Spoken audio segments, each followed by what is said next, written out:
उन्होंने क्या कहा चौथा, पुलिस निरीक्षण की विधि के रूप में लगाया जाता है। प्रोविशन क्या है, ऐसी नहीं है चाहे जिसके निरीक्षण में रख दिया। किसके निरीक्षण में रहेगा अपराधी? जो बाल अपराधी है वो किसके निरीक्षण में रहेगा? पुलिस निरीक्षण की विधि के रूप में, नियमों के रूप में उसको लगाया जाता है। और पांचवा इसका जो अर्थ बताया है वो है चिकित्सा की एक विधि के रूप में लगाया जाता है। चैपल ने क्या कहा, चौथा जो अर्थ है प्रोविशन का वो किसके रूप में है कि एक चिकित्सा के रूप में। जैसे कोई बच्चा बीमार हो जाता है, कोई व्यक्ति बीमार हो जाता है तो किसके पास जाता है? डॉक्टर के पास। फिर डॉक्टर कहता है तुमको ये खाना है, ये नहीं खाना है, तुमको ये करना है, ये नहीं करना है, तुमको ऐसे करना पड़ेगा, ये दवाइयाँ लेनी पड़ेंगी, और वो सब चीज़ें बताता है। और अंत में वो कहता है कि अगर आप ऐसे आचरण नहीं करोगे, इस तरह से टाइमली अपनी दवाइयाँ नहीं लोगे तो क्या है, तो फिर इस बीमारी से आप मुक्त नहीं हो सकते।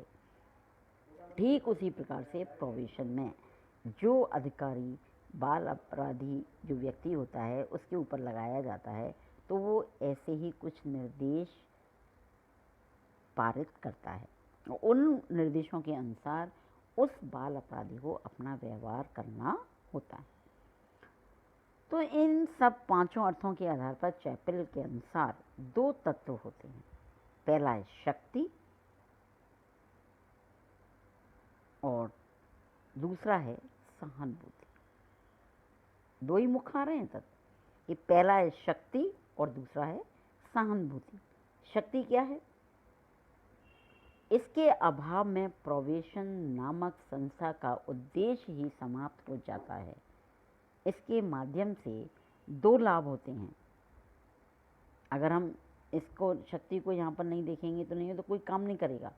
सिर्फ शक्ति के कारण ही, पावर के कारण ही एक बालक या एक बच्चा अपने गलत व्यवहार को, विचलित व्यवहार को संयत करने का प्रयास करता है। इसके दो जो लाभ हैं वो क्या हैं? उसके व्यवहार का पथ प्रदर्शन किया जाता है, पहली बात तो। और दूसरा क्या है? व्यवहारों में नियमितता लाई जाती है कि जो अब वो व्यवहार कर रहा है वो कंटिन्यूशन में ऐसा ही व्यवहार करे। और दूसरा जो तत्व है वो क्या है चैपल के अनुसार? सहानुभूति। अर्थात दोषी व्यक्ति के प्रति सहानुभूति का व्यवहार किया जाता है। ऐसा नहीं कि उससे, जैसे अपराधी होते हैं, अपराध करते हैं बड़े बड़े, फिर हम उससे ना समाज और वो सारे जो समाज के व्यक्ति हैं घृणा करते हैं, उसके साथ अपने कोई भी व्यवहार या समाज के कार्य या कार्यक्रमों में उसको सम्मिलित करने का प्रयास नहीं करते हैं। लेकिन बाल अपराधी के प्रति ऐसा नहीं होता है, एक सहानुभूति की भावना होती है। जो बच्चा दोषी माना जाता है या दोषी व्यक्ति के प्रति सहानुभूति का व्यवहार किया जाता है, उसे बीमार समझा जाता है कि ये बच्चा क्या है, बीमार है, और उसकी उसी तरह देखभाल की जाती है जैसे एक बीमार व्यक्ति की जाती है।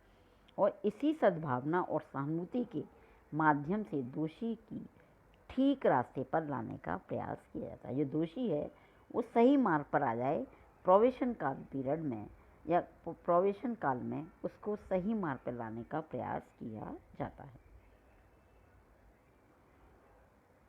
अब इस आधार पर अलग अलग अर्थों के रूप में अब आता है हमारी कि प्रोविशन क्या है। हमने ये समझ लिया प्रोविशन किस तरह से इसका अर्थ है और हमें किस तरह से प्रोविशन में कार्य एक बाल अपराधी के साथ किया जाता है। तो अब इसके बाद आता है प्रोविशन की विशेषताएं। तो प्रोविशन की जो विशेषताएं हैं, तो प्रोविशन की पहली जो विशेषता है वो क्या है? प्रोबेशनर का सुधार करना ही प्रोबेशन व्यवस्था का पहला और मौलिक तत्व है। पहली जो विशेषता है वो क्या है? प्रोबेशनर का सुधार करना। जो बाल अपराधी है उसने जो भी अपराध किया है उसका हम क्या करें? सुधार करें। वो ही प्रोबेशन का पहला मौलिक तत्व है। मतलब उसमें हमें किसी भी एनी हाउ किसी भी तरीके से उसमें हमें क्या लाना है? उसके विचलित व्यवहार को परिवर्तित कर कर समाज के देश के अनुकूल व्यवहार करने के लिए उसको प्रेरित करना है और अंत में उस टाइम पीरियड में अंत में उसे वहीं तक लाना है कि वो कहने वैसे ही व्यवहार करने लगे जैसा कि समाज चाहता है। दूसरी विशेषता है प्रोबेशन की स्थिति अपराधी को सज़ा सुनाने के बाद आती है। ऐसा नहीं है कि पहले सज़ा नहीं मिली और उससे पहले प्रोबेशन पीरियड में भेज दें। उसके अपराध का न्यायालय में मूल्यांकन होता है, कैसा अपराध है, कैसा किया है, उसे क्या करना चाहिए, क्या नहीं करना चाहिए, ये सारा निर्णय न्यायालय में होकर, बाल जो न्यायालय हैं उनमें निर्णय होकर, तो प्रोबेशन की स्थिति कब आती है कि हाँ इसके इस अपराध को सुधारा जा सकता है, तो इस स्थिति को अपराधी को सजा सुनाने के बाद आती है। और दंड निर्धारण से पूर्व, दंड नहीं निर्धारण होता है, सिर्फ कहता है हाँ इसने अपराध किया है, अब इसको प्रोबेशन पीरियड में भेजा जा सकता है। दंड कब सुनाया जाएगा? अगर उसमें सुधार नहीं आता है। तो दंड निर्धारण से पूर्व प्रोबेशन की अवस्था नहीं आती है। तो इस तरीके से क्या है, दोनों के बीच की स्थिति क्या है? Probation period. तीसरी विशेषता क्या है? प्रोबेशन में अपराधी को सजा का भुगतान नहीं करना पड़ता है, मतलब सजा का कोई भुगतान नहीं करना पड़ता उसे, बल्कि उसे सजा से मुक्त कर दिया जाता है। अगर प्रोबेशन पीरियड में उसका व्यवहार सही रहता है, अच्छी तरह से अपने व्यवहार को करता है, तो प्रोबेशन पीरियड में हम क्या करते हैं, उसको माफ़ कर देते हैं उसकी सज़ा को। अगली विशेषता क्या है?